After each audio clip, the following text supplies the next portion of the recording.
Years before I had the language or the strategy or the branding, I had a vision. And as I shared with y'all, Labor Day weekend 2022, I really put something together that outlined what this vision was.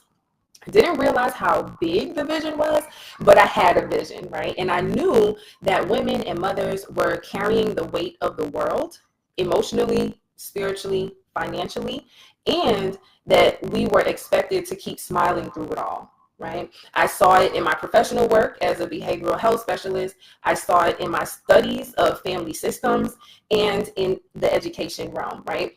And I was living it myself as a mother.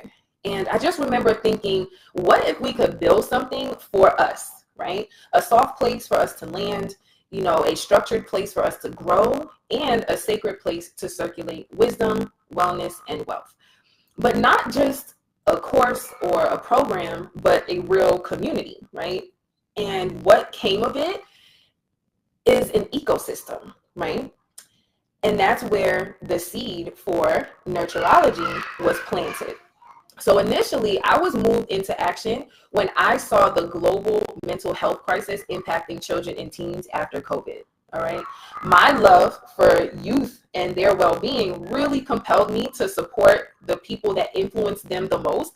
And that included, their caregivers, their teachers, and other community stakeholders. So if you were a part of that initial visioning of Nurtured Life Resource, you guys know that I was really figuring out a way to support the caregivers who were now completely burnt out from COVID, kids being out of school, elderly people needing extra support, like all of the community stakeholders that had to come together to figure things out during COVID. I just saw the writing on the wall that things were about to get crazier, all right? And even back then, I knew that, I'm great at supporting families through counseling, and so I just started from there. I really didn't have much of this laid out, so I started small. Right. I started with creative wellness circles. I was doing, some collaborations with different family focused organizations. And then I started coaching women and mothers one-on-one.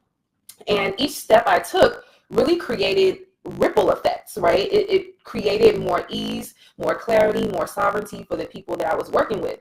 And I realized that I wasn't just building a business, right? I was actually helping to restore the rhythm of nurtured living itself, right? And so I'm really taking y'all on this journey from this hidden vision that I had to now being on this soulful mission, right? So for more than 3 years, I've been building in the dark, and now I'm actually ready, like I said, to be seen.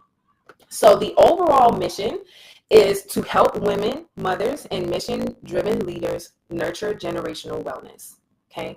Over the past year in particular, I've really been creating something sacred. And like I said, it's a full-blown ecosystem to support the healing, harmony, and holistic success of women, mothers, and mission-driven leaders. So some of y'all have literally watched this bloom. It was a seed, and you guys have been watching it come to fruition. And